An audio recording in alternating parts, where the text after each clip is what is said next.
우리가 신경계라고 하잖아. 그러니까 우리가 신경이 뭐예요? 자극을 전달을 좀 담당하는 기관계를 신경계라고 합니다. 그렇죠? 근데 이 신경계를 좀 여러 가지로 분류를 해요. 여기서 첫 번째가 중추신경계, 그리고 말초신경계, 이렇게 두 가지로 좀 구분을 합니다. 그럼 중추신경계는 뭐 하는 거냐면 이제 판단과 명령을 주로 하는 친구들이고요. 얘네들은 이제 자극을 수용한다던가, 그리고 이제 얘네들이 내린 명령을 좀 수행하는 담당을 한다. 이렇게 받아주시면 돼요. 그럼 둘이 연결이 돼 있겠죠, 아무래도. 근데 여기서 좀 더 세부적으로 나누면 이 말초신경계를 두 개로 나눌 수 있어. 우리가 자극을 받아들이는 거는 말초 중에서 뭐겠어요? 여러분? 감각신경. 이 친구들이 자극을 받아들이는 걸 담당하겠지? 두 번째로 수행하는 거는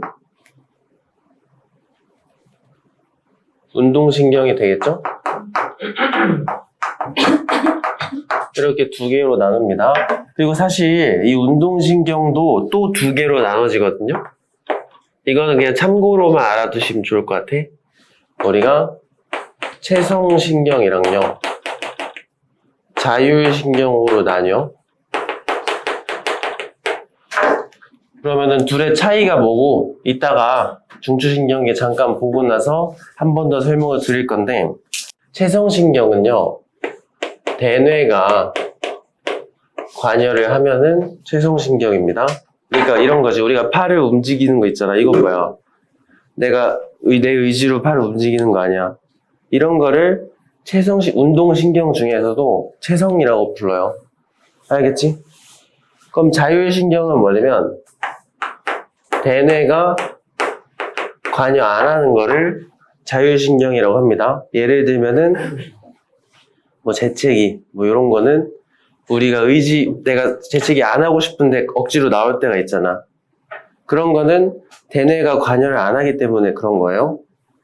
그러니까 우리의 생각이 조금이라도 들어가면은 다 대뇌라고 생각하시고, 우리의 의도를 안 했지만 일어나는 거는 대뇌가 관여 안 했구나, 이렇게 생각해 주시면 됩니다.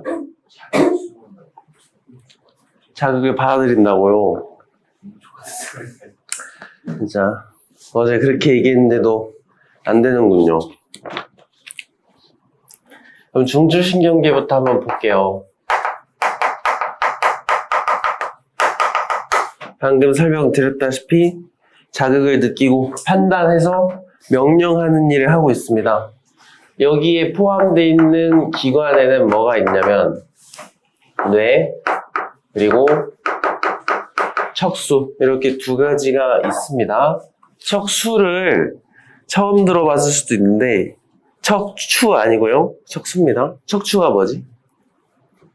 그 몸에 등에 있는 기다란 뼈를 척추라고 하잖아. 그 척추 안에 척수가 들어있는 겁니다. 그러니까 척추는 척수를 보호하기 위한 뼈예요. 알겠지? 주요 역할은 뇌랑 온몸을 연결해 주는 겁니다. 어쨌든 그럼 뇌부터 봐야겠죠. 우리가 기본적으로 뇌. 얘네들은 뭘로 이루어져 있을까? 뉴런 중에서도 무슨 뉴런으로 이루어져 있을까요? 여러분, 뇌와 척수는 연합 뉴런으로만 이루어져 있습니다. 알겠죠? 꼭 기억해야 되는 거 위주로만 얘기를 해드릴게요. 일단 대뇌 뭐야? 그러니까 어디가 대뇌라 그래? 딱 봐도 큰 거 있잖아.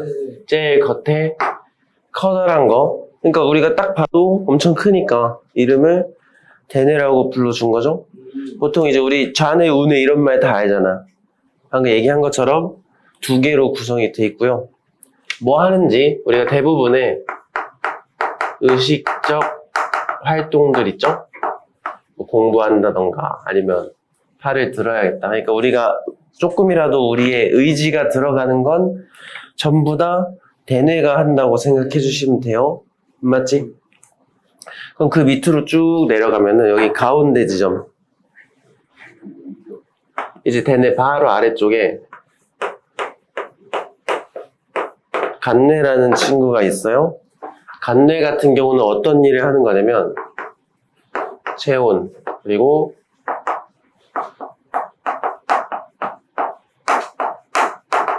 체온이나 체액의 농도를 좀 조정한다. 그리고 몸의 상태를 일정하게 유지해 준다고 하는데 이런 거를 항상성 유지라 그래요. 뒤에 오늘 마지막에 항상성이란 말이 나오는데요. 이거는 그러니까 항상이 뭐야? 좀 항상 그 우리가 뜻하는 항상 뭐뭐 하잖아. 뭐 이런 거 있잖아. 그런 것처럼 그 가장 몸의 일반적인 상태를 유지하는 거 있죠? 그런 건 전부 다 간뇌가 하는 겁니다. 알겠지? 넘어가도 돼? 좀 기분이 좋아 보이는데? 알았어. 그래. 밑으로 쭉 내려가면은 이쪽에 그러니까 순서대로야. 맨 위에가 대뇌, 간뇌, 바로 밑에 중간뇌 있다고 보시면 돼요. 자, 이렇게. 중간뇌 같은 경우는 눈이랑 좀 관련이 깊다. 이렇게 보시면 돼요. 눈의 움직임, 그리고 우리 아까 홍채나 동공을 조절하는 거 있잖아. 이런 거는 다 중간뇌가 하는 거야. 이 뒤에 뒤통수 쪽에 너 안 바뀌었냐? 어제 그렇게 얘기하더니 여기 뒤에 붙어있는데 등치가 좀 대뇌에 비해 좀 쬐끄마단 말이에요. 그래서 소뇌라고 부르는 거야. 소뇌가 중간뇌보다 작아요? 커요? 그 중간뇌는 정중앙에 있다는 뜻이에요. 근데 간뇌는 사이에 때서 좋아 아니야? 맞아. 근데 중간뇌도 사이 있잖아. 이거는 이제 얘랑 얘 사이. 소뇌 같은 경우는 근육 운동을 조절하거나 몸의 자세, 균형 이런 거에 초점을 좀 맞춰주시면 돼요. 알겠지? 우리가 예를 들어서 네. 몸이 갑자기 건물이 기울면 어때? 나도 모르게 내 몸이 먼저 반응해서 막 딱 자세 잡잖아. 그런 상황 있죠? 내가 생각하기도 전에 몸이 알아서 균형을 잡잖아. 이런 거를 소뇌가 한다는 거야. 알겠지? 그리고 이제 균형하니까 나온 건데 우리 앞에 청각할 때 배웠던 그 전정기관, 방골이관 있죠? 그러니까 몸이 갑자기 기울어지면은 전정기관이 소뇌한테 정보 전달해서 소뇌가 자칫 판단해서 몸의 균형을 잡아준다. 이렇게 보시면 돼. 넘어가 되지? 네. 아직 멀었어? 여기 이 줄기 같은 거 있죠? 연수라고 부릅니다. 연수의 경우는 쉽게 말해서 우리 좀 생명에 직결된 거랑 관련 있다고 보시면 돼요. 뭐가 있을까? 심장, 그리고 호흡, 그 다음에 소화. 이런 거는 살면서 꼭 필요한 거잖아. 그치? 네. 이런 거는 우리가 신경 써? 숨은 사실 수동으로 쉴 수 있죠? 대뇌로도 할 수 있다고. 숨을. 마치 근데 평소에 자동으로 숨 쉬잖아. 그거는 연수가 담당하는 거라고요. 알겠지? 일단 이해한다. 너 지금 숨 쉬어봐. 그건 대뇌가 하는 거고요. 평상시에 우리가 신경 안 써도 알아서 쉬잖아. 그거는 연수가 한다. 이렇게 보면 됩니다. 마지막으로 이 밑에 이 뇌가 마지막으로 척수하고 연결이 돼 있는 겁니다. 주요 역할은 뇌랑 말초신경계를 연결해준다. 이렇게 봐주시면 돼요. 근데 이제 몸이 좀 급할 때 있잖아. 맞지? 몸이 좀 급할 때, 예를 들면 우리가 앞정을 밟으면 어때? 욕할 거 아니야. 아, 씨발 하면서 뗄 거 아니야. 그렇게 좀 급박한 순간에 무조건 반사라 그러죠? 그 무조건 반사의 중추이기도 합니다. 이 정도 기억해 주시면 돼. 욕도 무조건 항상. 응? 욕 나오는 것도 무조건. 아니죠. 알겠습니다. 무조건 반사는 선천적인 거라서 욕은 생각하는 거잖아. 참을 수 있잖아. 무조건 반사는 못 참는 거예요. 참을 수 있는 거는 다 내가 하는 겁니다. 그 척수가 춥다래요. 그러면 갈비 꼈다라 척수에 나눠줘요. 아니죠. 척수는 딱 한 줄기고 그 줄기가 이제 온몸에 퍼져 있는 말초신경계랑 연결이 돼 있다. 이렇게 잘안 보죠. 척수가? 네. 척수는 한 개, 딱 줄기. 척수가 신경으로 뻗어나가는 게 이렇게 나와요. 나도 본 적은 없어서 모르겠네요. 넘어가도 돼. 네, 이거 다 외워야 돼요. 그러니까 그냥 최소 이런 거를 막 글자 많잖아. 억지로 다 외우려고 하지 말고 포인트 찝어서 외우시면 돼요. 알겠지? 대뇌는 어떻게 해? 실제 우리가 살고 있잖아. 생각 들어가면 다 대뇌라니까?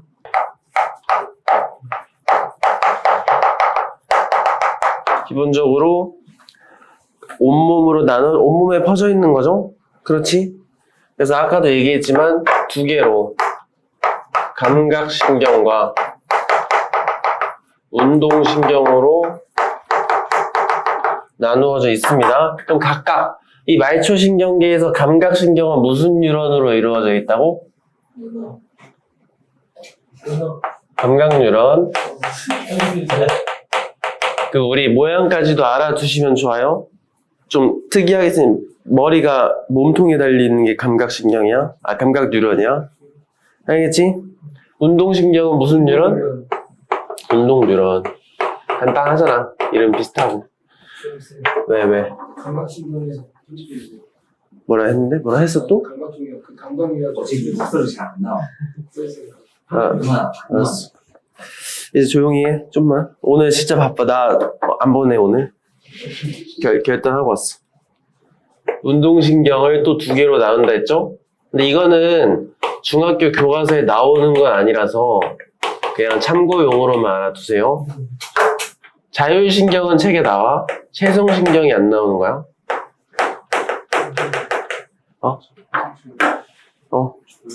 가죠? 어쨌든 체성신경이 뭐라 그랬죠 아까? 흥준아? 사람이 의식, 대뇌가 관리하는 게 체성신경이야.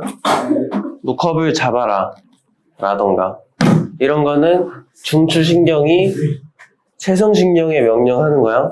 근데 여기 의식이 들어간다는 게 뭐예요?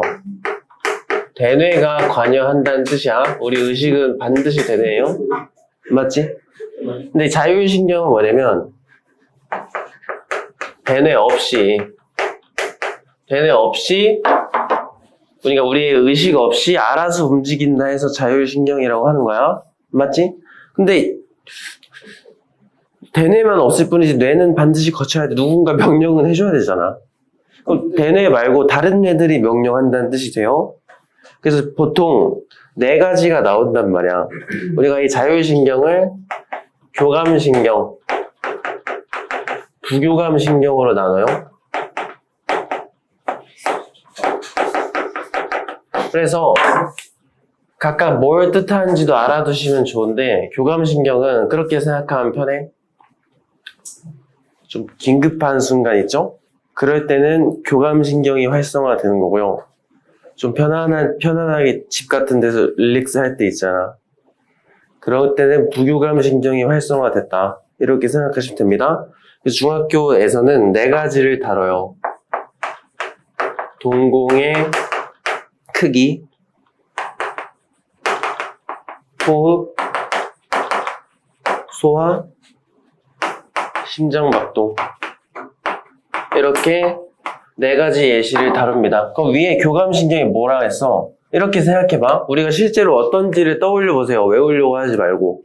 좀 긴급할 때 눈 어떻게 돼? 커져요. 커지잖아. 확대.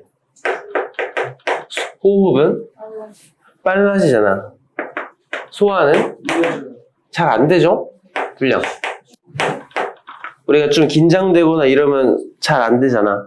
불량이라는 것도 이상하다. 책에 뭐라 돼 있냐? 억제. 우리가 오히려 긴장되면 소화가 잘 안 된다 그러죠?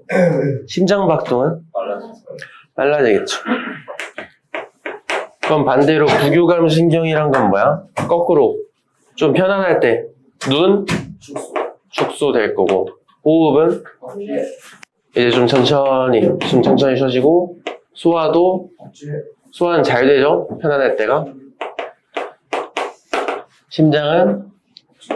이제 뭐 굳이 반대를 하면은 이렇게 기억해 두시면 돼. 어거지로 외우는 게 아니고 진짜 생각해 보면 다 할 수 있는 거잖아. 맞지? 이런 거에서 외우는 걸 줄이는 거야. 그 다음에 이렇게 지금 보면 어때? 완전히 반대의 일을 하고 있잖아요.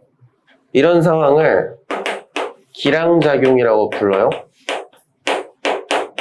그러니까 교감신경과 부교감신경은 서로 기량작용을 하는구나. 이렇게 기억해 두시면 돼. 우리 중추까지도 한번 볼까? 동공 크기 딱 봐도 무슨 뇌가 하는 걸까요?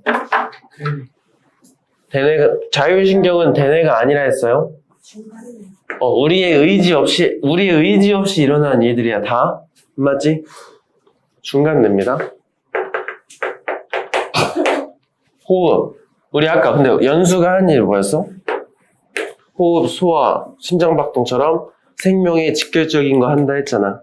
이거 세 개가 딱 다 연수가 한 일이야. 이건 다 연수가 담당하는 거야. 알겠죠? 이렇게 기억하세요. 중간내랑 왼수 응. 둘다 의지 없이 대뇌가 안 끼면 다 우리 의지 없이 하는 거야. 근데 이제 얘네들이 알아서 그 장기가 우리 심장이 알아서 이제 뭐 숨이라던가 알아서 하는 게 아니고 누군가 명령해줘야 돼. 그러니까 대뇌가 안 할 뿐이에요. 그러니까 우리 의지가 안 들어가는 겁니다. 다른 뇌들이 담당하고 있다.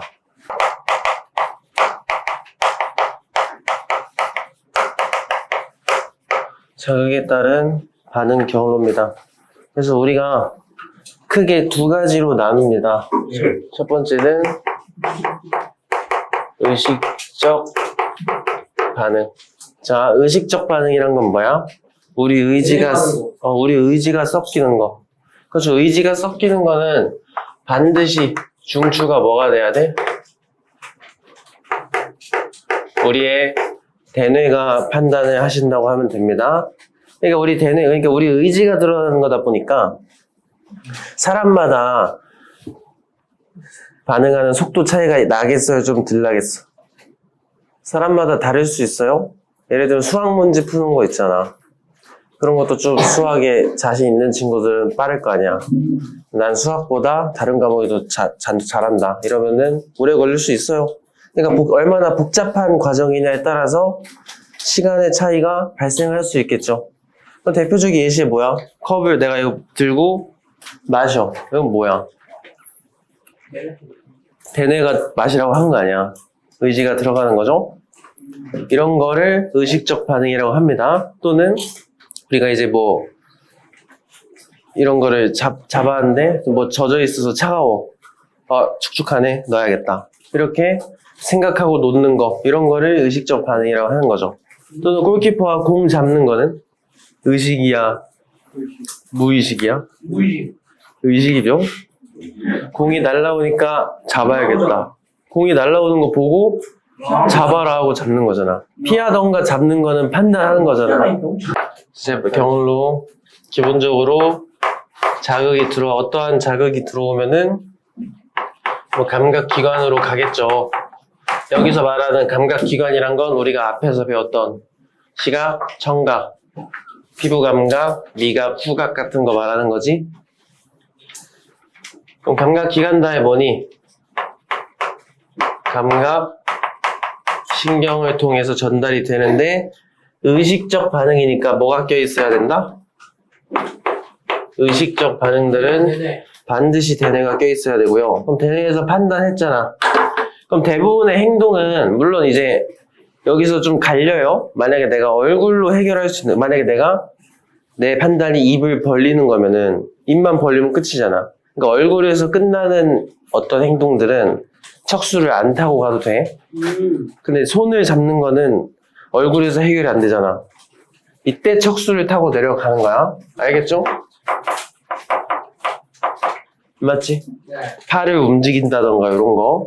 그럼 척수를 타고 이제 운동신경을 통해서 뭐 여러 가지 팔, 다리 같은 반응 기관을 통해 결과적으로 반응을 해주면 되는 겁니다. 그러니까 척수를 반드시 탈 필요는 없다는 소리예요. 얼굴에서 끝나는 것 같은 경우는. 맞지? 뇌도 얼굴에 있고 뭐 얼굴에 있는 입 같은 것도 얼굴에 있으니까. 됐어?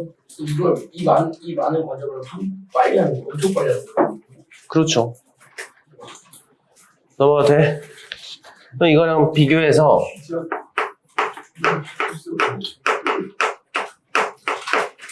무조건 반사라는 게 나옵니다. 이거는 의식이 안 들어가는 거야.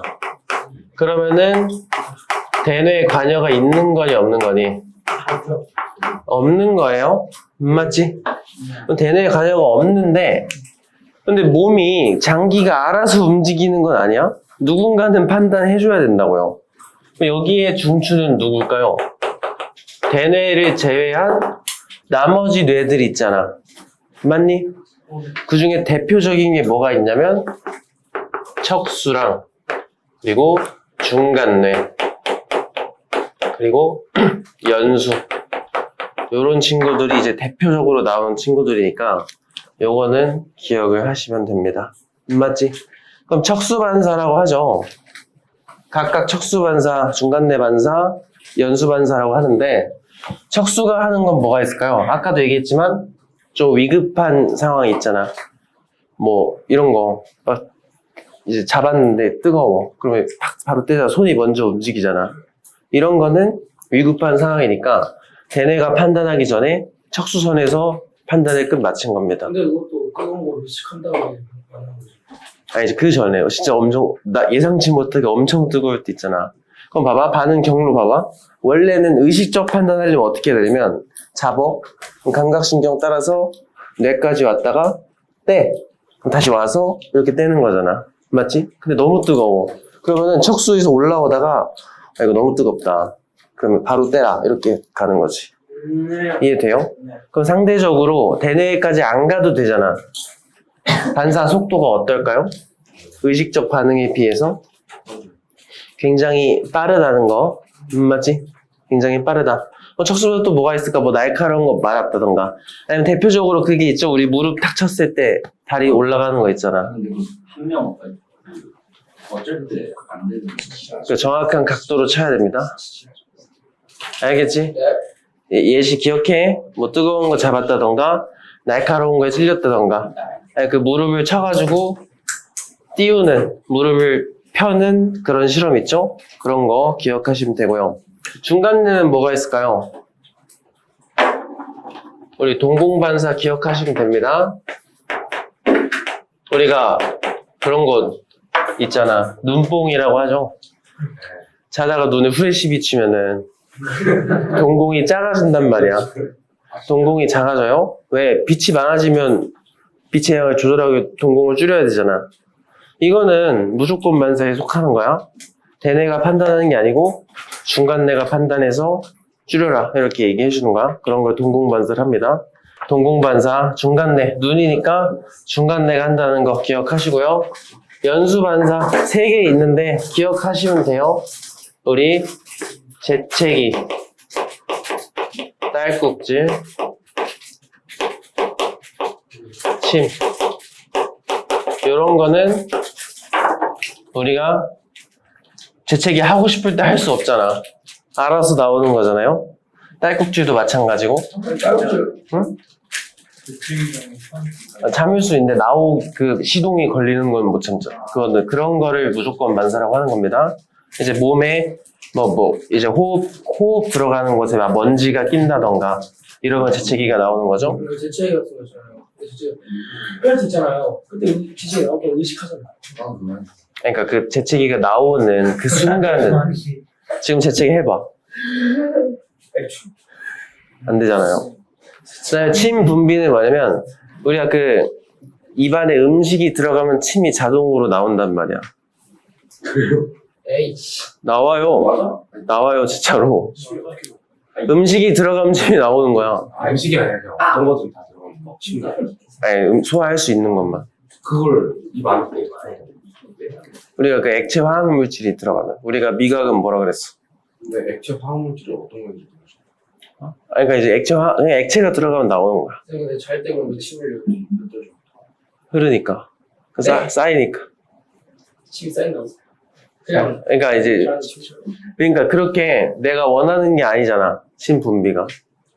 무조건 반사에 속한다. 이 정도만 알고 계시면 돼요. 우리는 상시에 나오지 않아? 응? 치움을.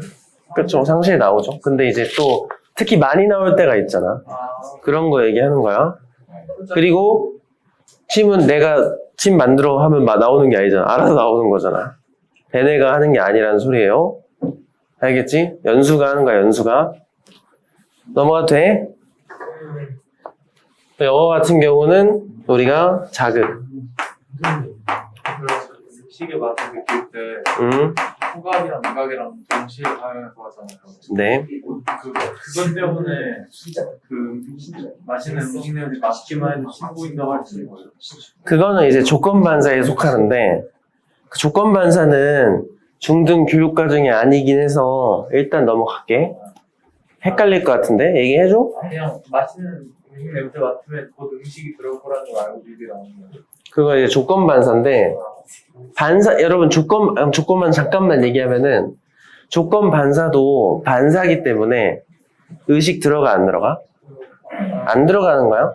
근데 이제 조건 반사랑 무조건 반사 차이가 뭐냐, 그러면, 똑같은 반사인데 데이터가 있냐, 없냐의 차이예요? 무조건 반사는 정보가 없어도 무조건 하는 반사들인 거야. 예를 들면, 뜨거운 거 잡아서 내가 몸에 위협을 느끼고 떼는 거는 정보가 필요 없는 거잖아. 근데 조건 반사는 뭐냐면 예를 들어서 음식 냄새만 맡아도 침이 나온다. 이거는 그 전에 내가 이걸 먹어봤기 때문에 할 수 있는 거잖아. 맞아? 그 맛있는 음식을 한번 먹어본 경험이 있기 때문에 냄새만 맡아 침이 나오는 거란 말이에요. 이런 게 조건 반사인 거예요. 이것도 의식이 안 들어가. 네. 알겠지? 근데 어차피 안 나올 겁니다. 넘어가. 감각기관. 이 경로 좀 적어보면 신경. 여기서 차이가 뭐야? 얘 같은 경우는 대뇌가 껴있는 게 아니고 보통 척수. 원래 이제 척수 따라서 뇌를 거쳐야 되는데 대뇌가 안 거치고 바로 얘네들이 판단해서 운동 신경으로 가고 반응 기관으로 가고 대뇌 없이 반응을 마친다는 차이가 있는 거예요. 대뇌가 있고 없고 차이야. 이것도 우리가 그래서 어느 정도 좀 그림을 한번 볼 수 있어야 되는데 이런 문제가 자주 나와요. 자, 이렇게 좀 대충 보면 여러분 이것도 이게 위치가 이게 뉴런이거든요. 이렇게 생기면은 이거 뉴런이거든요. 그러니까 이걸 봐야 돼. 이게 이 앞에 점 찍혀 있는 게 가지돌기고요. 여기 뒤쪽이 축삭돌기라고 생각을 하셔야 돼요. 그럼 자극 진행 경로 방향은 항상 어디로 가야 돼? 요 순서로만 갈 수 있는 거야. 알겠죠? 거꾸로는 못 가는 거예요. 우리가 몇 가지 예시 좀 들어보죠. 우리가 눈으로 날아오는 공을 보고 피하는 행위는 어떤 경로로 가야 될까? 이게 이제 운동신경이고 이거는 감각신경이라고 해보죠. 눈도 사실 감각신경 중에 하나지. 이거 같은 경우는 눈으로 보고 피하는 거는 눈에서 하는 거죠. 이런 걸 다 따질 수 있어야 된다는 소리야. 그럼 눈으로 들어와. 그냥 간략하게만 설명할게. 경로가 눈으로 들어와서 보고 피하는 건 의식이 들어가요, 안 들어가요? 들어가잖아. 맞지? 들어가니까 뇌를 한번 거친다는 듯이 뇌를 한번 거쳐. 그 그 다음에 피하는 거는 이제 다리로 피하는 거니까 척수를 따라 내려와서 다리로 피해라. 뭐 이런 식으로 경로가 나온다는 소리입니다. 맞지? 그럼 다른 거 한번 해볼게요. 불이 꺼져서 내가 불을 켜야 돼. 그럼 어떻게 해? 이렇게 더듬더듬해서 스위치 찾고 누르는 거잖아. 이거 같은 경우는 눈이 아니기 때문에 감각신경이 이제 손 같은 피부 감각을 통해서 들어와요. 일단 스위치 찾아서 불을 켜는 건 의식이 들어가 안 들어가? 들어가죠? 그럼 일단 뇌로 가. 뇌로 보내. 그 다음에 뇌에서 한번 판단 거치고 다시 내려와서 불 켜라. 이렇게 손으로 불 켜라. 이렇게 판단하는 겁니다. 그러니까 상황에 따라서 이런 경로를 판단할 수 있으면 돼요. 그럼 마지막으로 척수반사까지만 해보죠. 척수반사는 어때? 내가 손으로 잡았는데 컵이 뜨거워. 이렇게 잡고 있으면 이제 뇌가 판단할 때까지 못 기다려. 하면은 바로 그냥 척수에서 판단해가지고 손 떼라. 이렇게 간다는 소리지. 알겠지? 상황에 따라서 외워서 하는 게 아니고 상황 보고 할 수 있어야 되는 거야. 알겠죠? 넘어가도 돼. 이런 거 숙제에 많으니까 한번 연습해 보시면 될 것 같아요. 넘어가고요. 마지막 호르몬 파트입니다. 호르몬 마지막입니다. 이것도 또 외울 게 많기 때문에 여러분들이 제가 최대한 외우는 거 적게 할 수 있게끔 말을 해드릴 테니까 일단 한번 보죠. 우리가 뭘 호르몬이라고 하냐면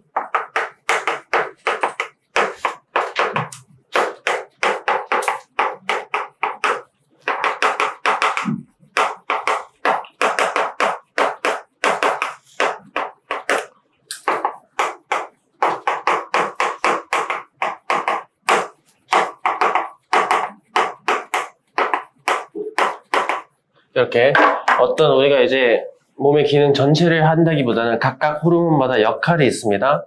그 호르몬에 걸맞는 세포나 기관으로 특정 신호를 보내서 어떤 작용을 하게끔 조절하는 물질들을 호르몬이라고 합니다. 이때 이 특정 세포나 기관, 이거를 표적이라고 불러요.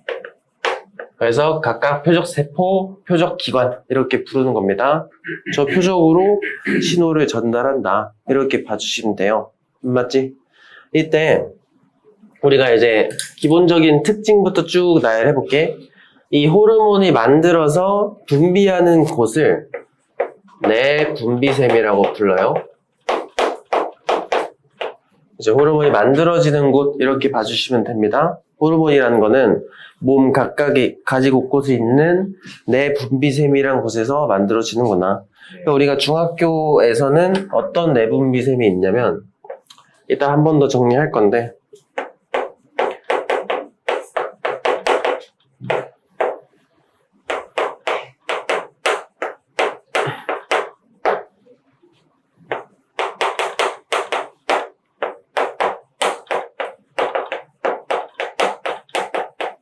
이렇게 있습니다.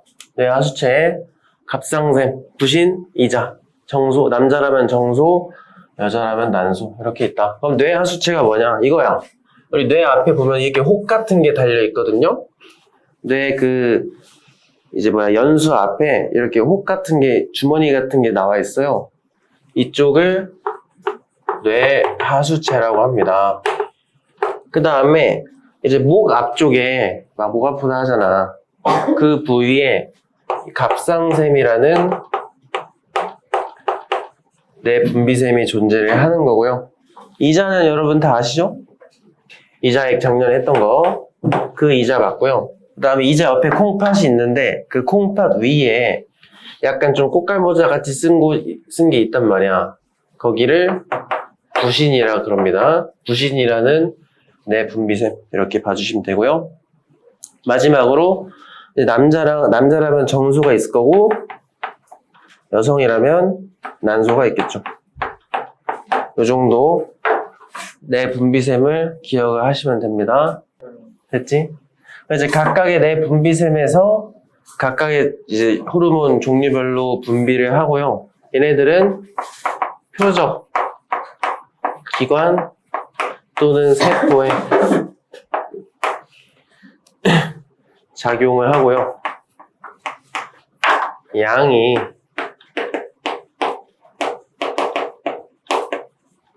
양이 적어도 큰 효과를 발생시키는 특징이 있어요. 이런 말이 딱 봐도 시험에 자주 나오겠죠? 그럼 양이 많으면 어떨까요?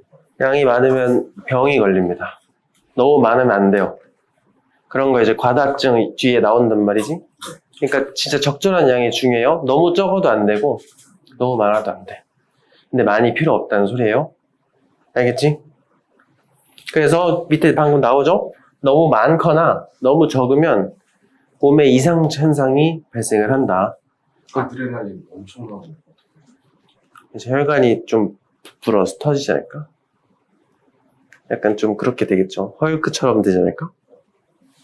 우리가 앞에서 배웠던 신경하고 좀 비교하는 파트가 나와요.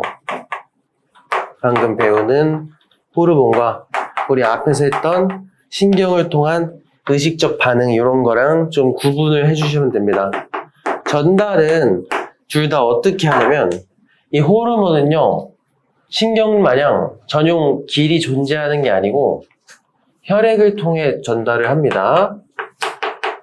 그래서 우리가 혹시 그런 거 아나? 병원 가서 당뇨병 걸리신 분들 무슨 주사 맞는지 알아요?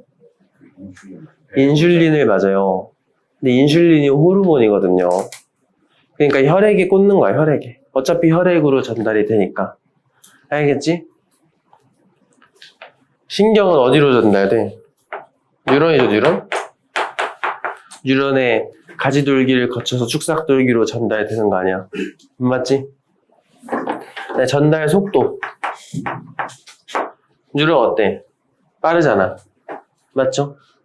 뉴런은 애초에 전달을 목적으로 몸의 구조가 그렇게 된 거기 때문에 전달 속도가 굉장히 빠르다. 반면에 호르몬은 비교적 천천히 간단 말이에요. 그래서 느리다.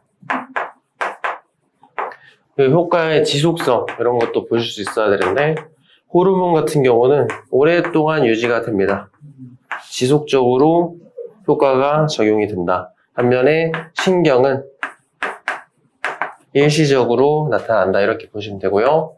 마지막으로 범위를 좀 보면 호르몬은 이제 종류에 따라 다른데 이 표적 기관이 온몸인 친구들도 있어요. 특히 뭐 갑상선에 나오는 티록신이라던가 이런 거는 온몸에 퍼지는 거란 말이야. 어때? 범위가 굉장히 넓다. 반면에 신경은 좁아요. 우리가 이제 팔에 명령하는 건 팔만 움직이는 거잖아. 맞지? 이렇게 생각하면은 범위는 좀 좁구나. 이렇게 볼 수 있겠죠? 맞지? 그러니까 우리가 이제 호르몬의 종류를 외워주셔야 됩니다. 내분비샘이 뭐고 여기서 뭐가 나오는지 그리고 어떤 역할을 하는지 이런 거 알아주셔야 돼요. 다 외우는 거야 이거.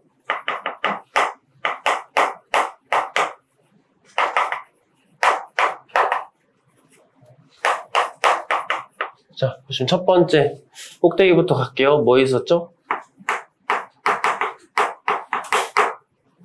뇌 하수체 있었지? 그럼 뇌 하수체에서는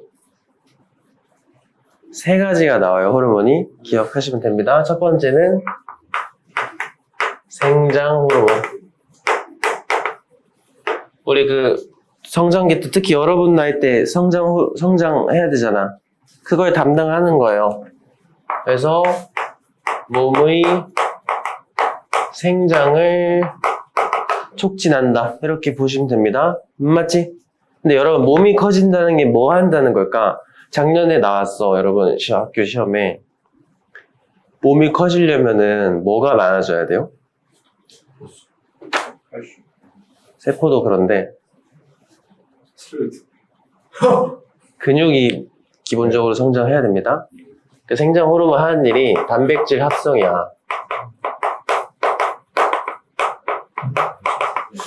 단백질을 합성한다는 게 단백질을 만든다는 거잖아.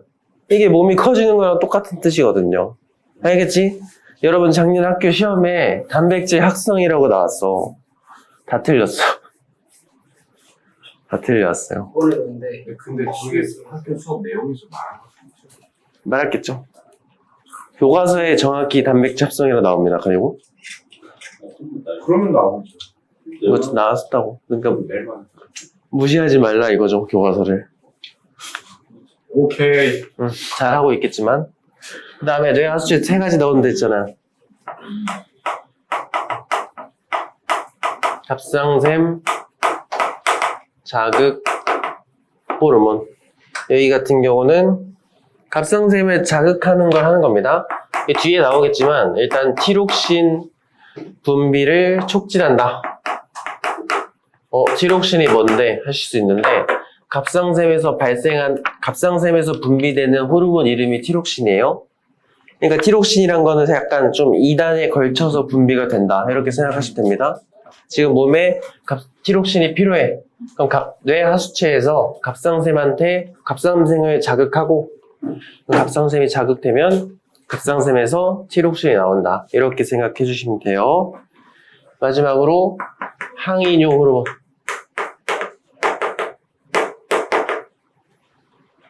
홍파제.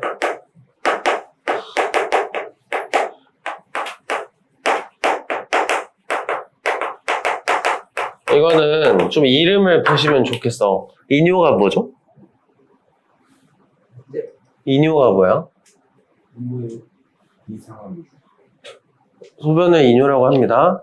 맞지? 항이 뭐야, 항? 항이뇨는 뭔 뜻이야? 건강. 소변을 막겠다는 뜻이에요.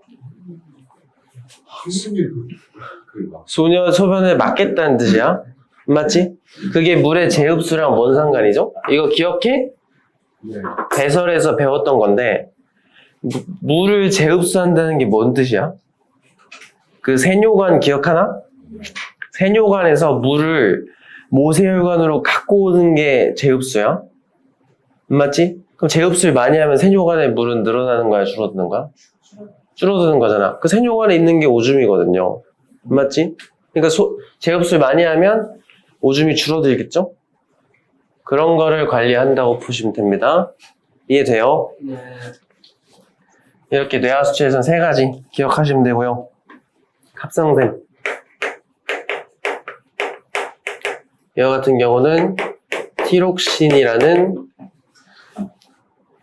호르몬이 분비가 되는데 얘가 하는 일이 뭐냐면 세포호흡이야. 세포호흡이 뭐죠? 혹시 기억하나? 세포가 에너지를 얻는 행위를 호흡이라 하죠? 시가로 포도당을 산소랑 결합하면 물, 이산화탄소, 그리고 에너지가 나온다. 맞지? 그러니까 몸에 힘을 넣는다는 소리예요. 그러니까 몸 자체에 에너지를 공급하는 행위라 보시면 됩니다. 이해되지? 세포가 세포 호흡하는 걸 활발하게 해준다. 그러니까 몸에 에너지가 부족할 때 많이 하겠지, 이런 거는. 됐죠? 그 다음 밑으로 내리면 부신. 부신의 경우는 이제 아드레날린 이라고도 하고 에피네프린이라고도 합니다. 똑같은 뜻이니까 기억해 두시면 되고, 우리 아드레날린은 뭐 비교적 좀 친숙하잖아. 뭐 하냐면 이제 몸이 좀 빨라지는 느낌이잖아요. 심장 박동을 촉진시키거나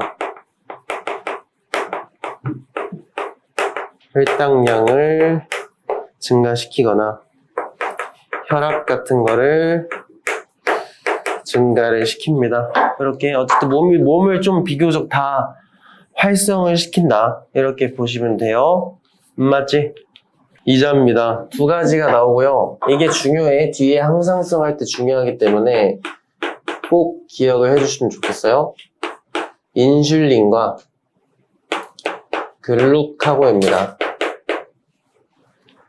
각각 역할이 뭐예요? 정반대. 얘네들도 기량작용이라고 볼 수 있어요. 왜 그런지 보면은 인슐린은 혈당량을 감소시키는 친구고요. 글루카곤은 거꾸로 혈당량을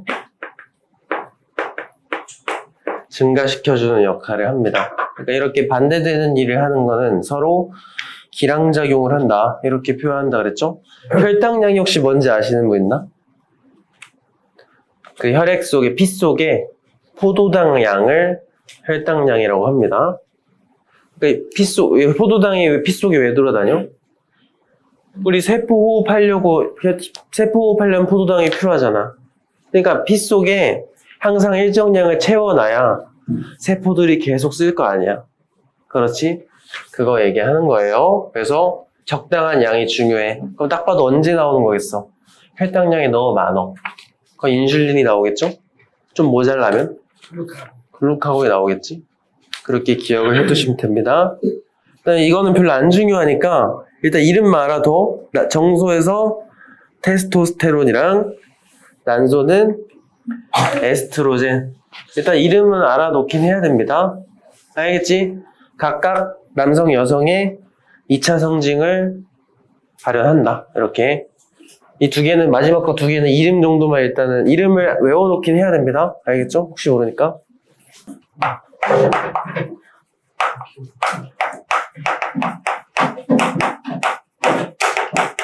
자, 그래서 아까 말했잖아. 호르몬은 어떻다고? 많아도 안 되고 적어도 안 돼요. 그러다 보니까 많아지거나 적어지면 여러 가지 증상이 나타날 수가 있는데 몇 가지 기억을 하시면 됩니다. 근데 기억하는 것도 어렵지 않아요. 일단 생장 호르몬 관련. 우리가 생장 호르몬이 결핍된다는 거는 많다는 거니 부족하다는 거니? 부족하다는 거죠. 그래서 생장 호르몬이 딸려. 그럼 이제 몸이 자라지 않겠죠. 그래서 소인증이라는 병에 걸립니다. 알겠죠? 목이랑 저랑 소인증인데. 아니야. 아직 괜찮아. 진짜. 아니, 그 정도 수준이 아니고 진짜 이만한 거 있어요. 얼마나 커요? 무슨 말이야? 인공 장사역이 뭔 소리야? 물리기 하는 거 돌려. 와, 진짜 그 다음에 만약에 생장 호르몬이 너무 많어 이러면 몸이 너무 많이 커지기 때문에 조윤이가 거인증이에요.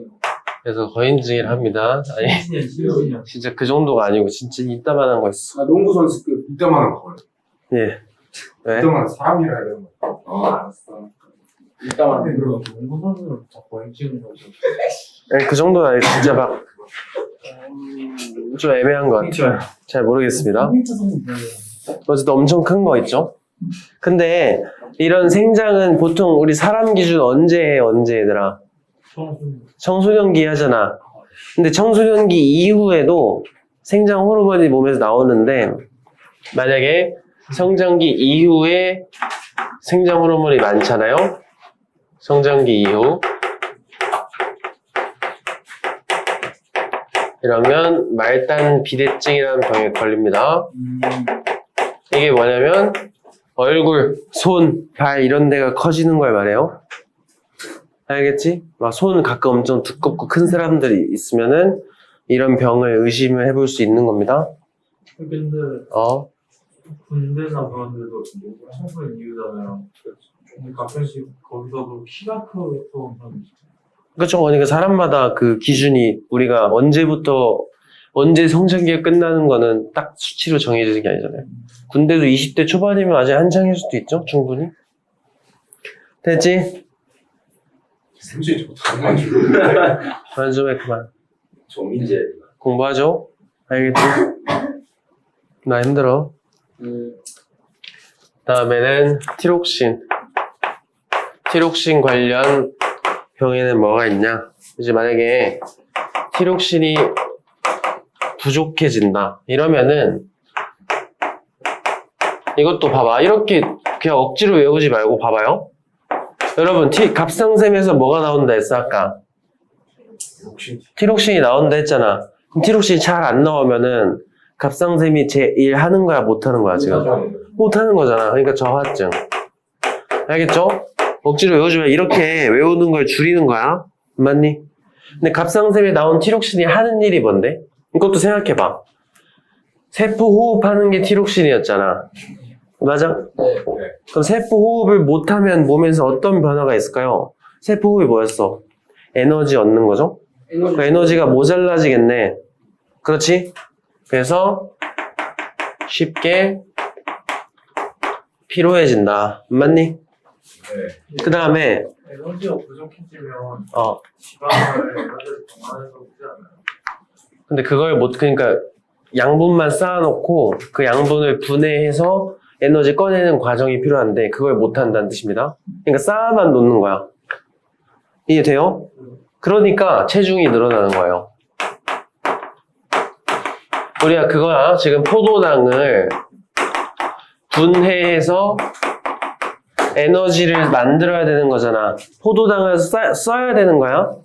포도당 소모해서 에너지 꺼내야 되는데 세포호흡을 잘 못하니까 에너지를 못 꺼내. 그럼 포도당에 쌓인다고요. 그럼 잘 만지는 거야. 피곤한데. 알겠지? 그만해. 죄송합니다. 그 다음에 그리고 우리 이 에너지는 무슨 종류라고 했죠, 여러분? 이거? 열 에너지입니다. 열 에너지. 그럼 몸에 열이 줄어드는 거네. 추위를 잘 타게 되는 거야. 네. 알겠어요?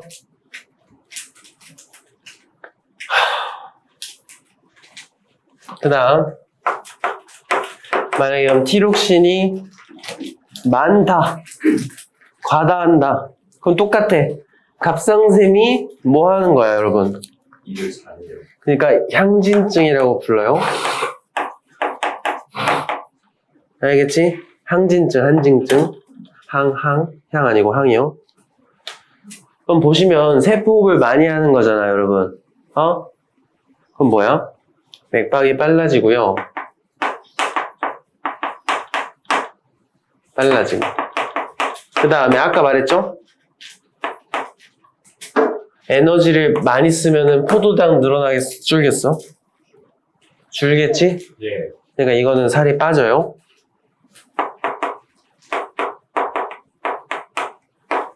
그러니까 하나도 안 남기고 계속 섞는 거. 그리고 좀 특이하니까 기억을 하세요. 이거는 이 병에 걸리면 눈이 돌출됩니다. 나올 수도 있고. 나오진 않고 눈이 좀 앞으로 튀어나오는. 알겠지? 좀 특이한 증상이니까 기억해 두시면 됩니다. 알겠니? 네. 넘어갈게요.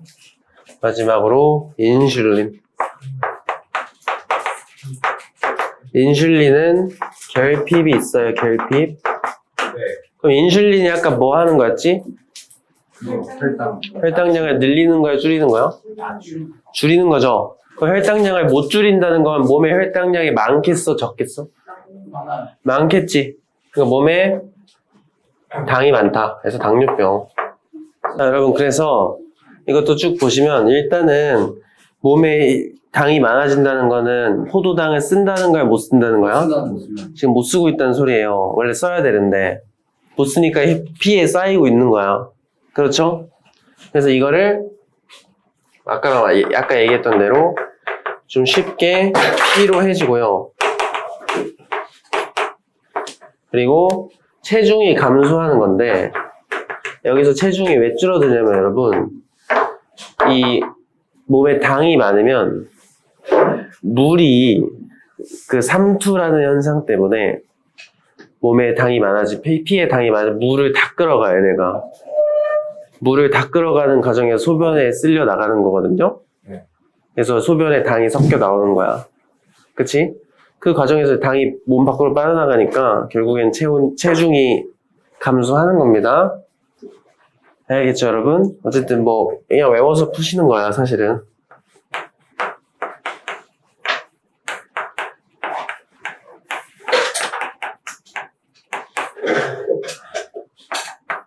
심한 갈증, 이거는 방금 얘기했지만 혈당 수치가 높아지면 물을 다 흡수해버립니다. 알겠죠? 그러니까 갈증을 느끼는 거야. 넘어가도 돼. 네. 암기해 주시면 됩니다. 마지막 항상성.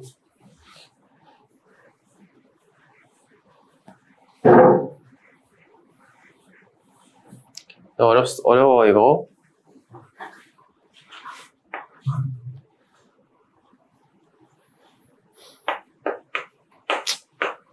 그냥 아는 체 하지 말죠 이제. 난 모릅니다.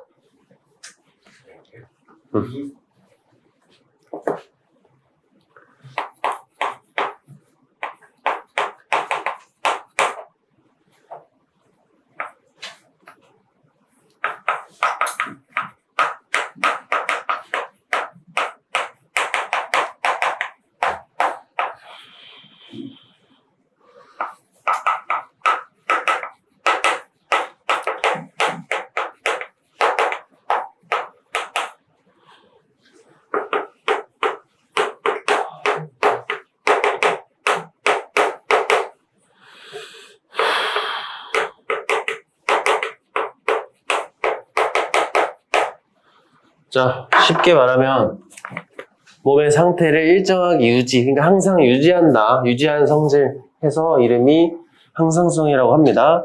대표적으로는 체온이 있어요. 우리 사람 정상 체온 몇이죠?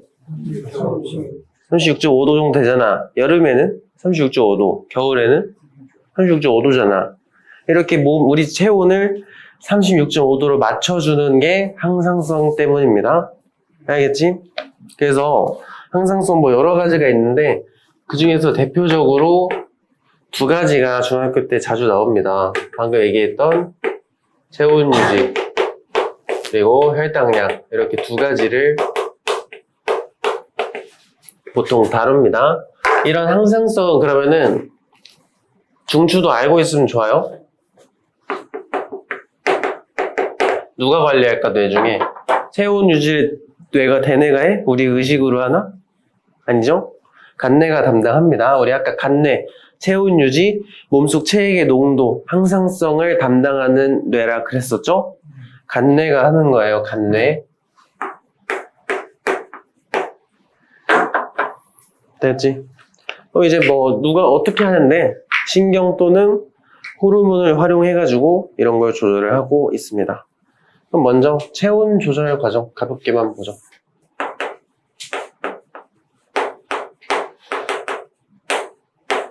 자, 우리 몸에 체온이 이제 어떤 식으로 조절을 하냐 일단 보시면 만약에 주변이 더울 때 한번 보도록 하죠. 그럼 주변의 온도가 높겠죠? 그러면 그 덥다는 거를 누가 인식한다고요? 간뇌가 인식을 해요. 그러면은 두 가지 방법이 있는데 일단은 우리 그 신경을 통해서 한번 전달을 해보죠. 그러면은 이 간뇌가 뭘 요구하냐면은 피부 근처에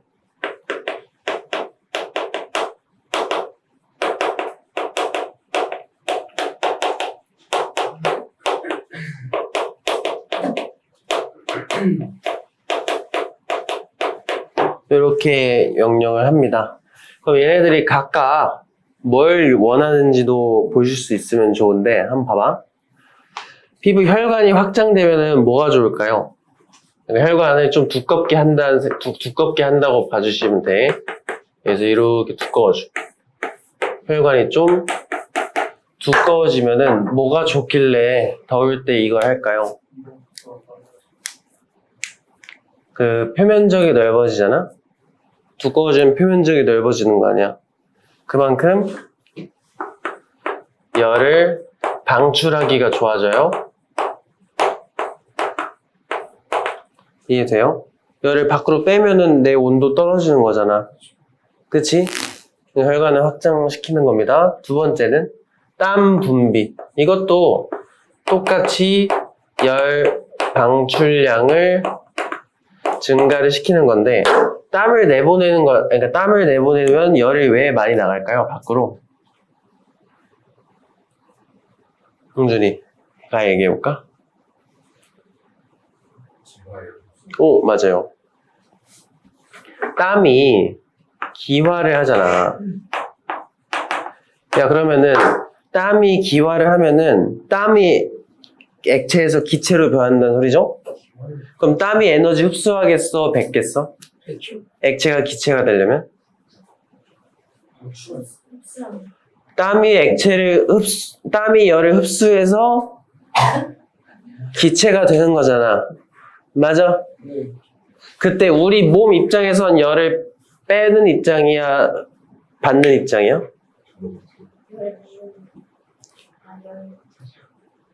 너네 때문에 집중이 안 돼. 맞아. 다시. 우리 몸, 이게 우리 몸이야. 여기 땀이 이렇게 있어. 그럼 땀이 기화한다는 거는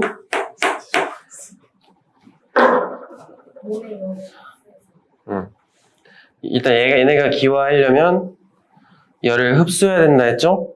어디서 흡수하겠어? 우리 몸에서 가져간다고요. 그러면은 이게 얘네가 이제 증발하면 날아가는 과정에서 우리 몸 입장에서는 뭐야? 열이 빠져나가는 셈이잖아요. 맞지? 그러니까 열 방출량이 증가하게 된다는 소리입니다. 알겠어? 땀이 많이 날수록 열 방출을 많이. 그렇죠. 그러니까 더울 때 땀 많이 나잖아. 우리 몸의 열을 빼기 위해서 그렇게 하는 겁니다. 돼서? 뭐하죠? 기화열 방출이 없어요. 원래는 흡수입니다. 땀이 흡수하는 거잖아. 근데 우리 몸 입장에서는 방출하는 거잖아. 알겠지? 그 기화열 흡수라는 용어는 땀 상태 변화하는 애들 입장에서 쓰는 거야. 근데 우리 몸 입장에서는 걔네가 흡수하는 거 우리가 방출하는 거잖아. 됐죠? 그러면 누가 누구 입장으로 하는지. 근데 우리는 지금 생물에서 우리 몸 입장만 생각하면 돼. 생물이니까. 그래서 다시 체온이 감소하면서 정상화가 되겠죠? 더울 때. 맞지? 그럼 거꾸로 추울 때 한번 보죠.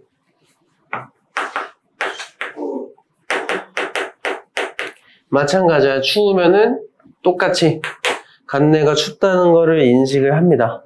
간내가 인식하는 건 똑같아.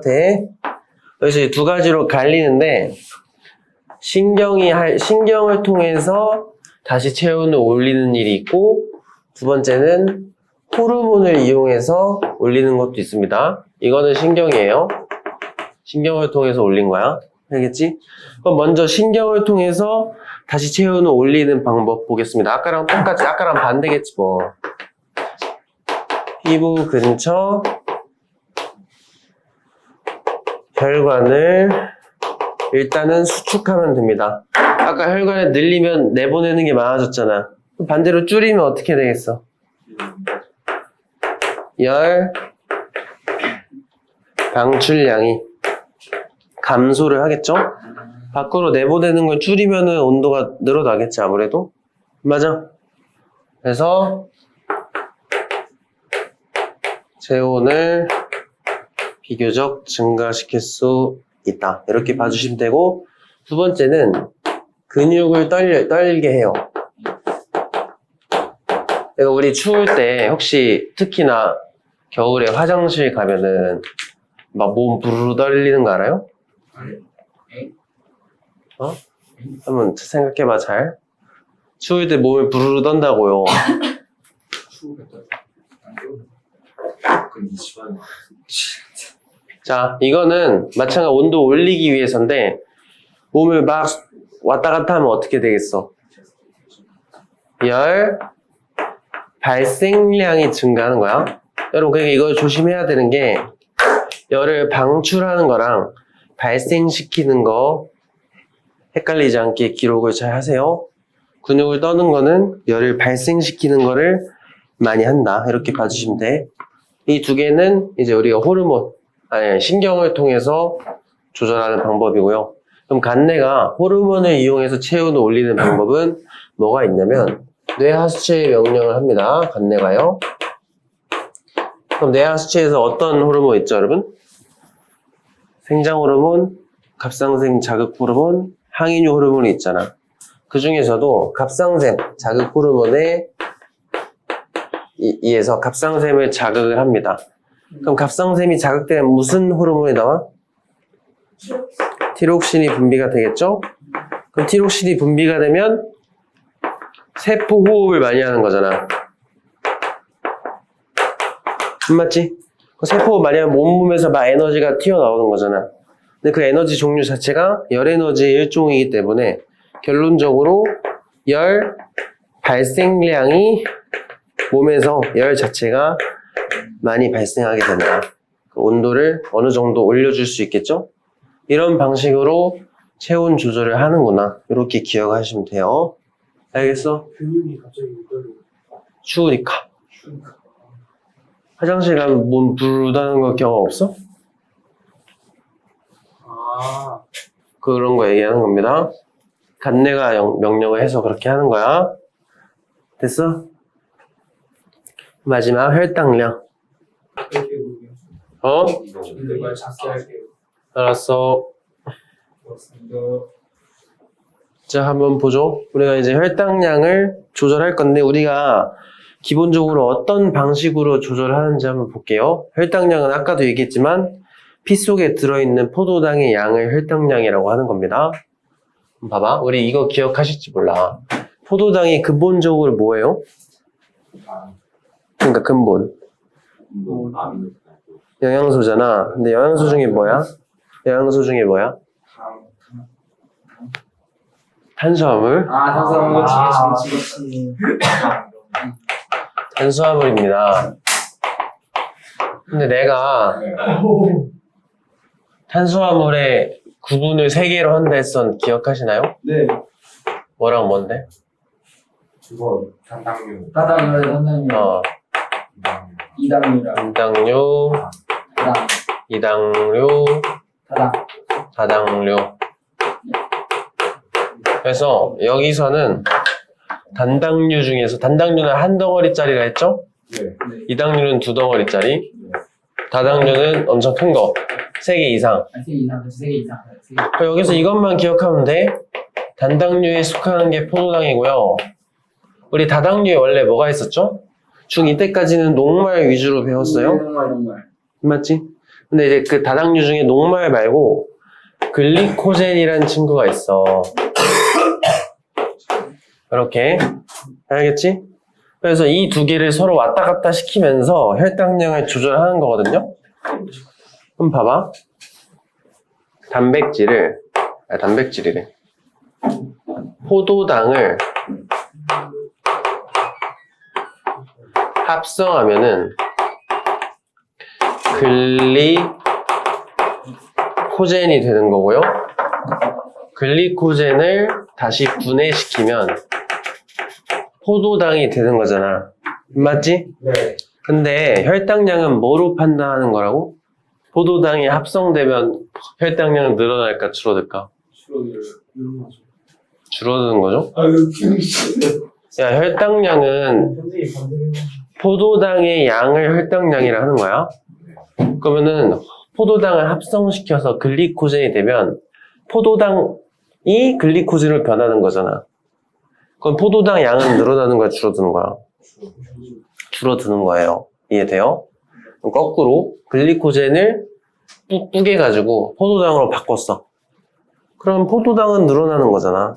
그러니까 이런 식으로 조절을 할 수 있다. 이렇게 봐주시면 돼요. 어차피 근데 몸 안에는 당이 수는 똑같은 거 같아. 근데 포도당 개수가 중요한 거야. 포도당 개수가. 알겠죠? 혈당량은 포도당이 중요한 거야.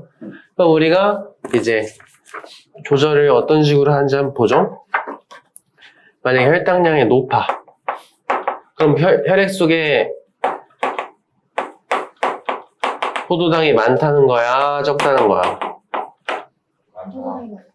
포도당이 많다는 거죠? 맞지? 그럼 포도당이 많으면은 우리가 이제 간내가 이자의 명령을 합니다. 어떻게? 뭘 내보내라고? 혈당량 줄이라고 간내가 명령을 하겠죠. 간내가 이자의 명령을 합니다. 그 혈당량을 줄여야 되잖아. 뭘 내보내면 되겠어? 포도당. 이자에서 뭐 나오죠? 이슈 인슐린이 나오는 거야. 인슐린을 분비를 합니다. 맞지? 이때 이 인슐린이 혈당량을 줄이는 방법이 두 가지가 있어요. 첫 번째,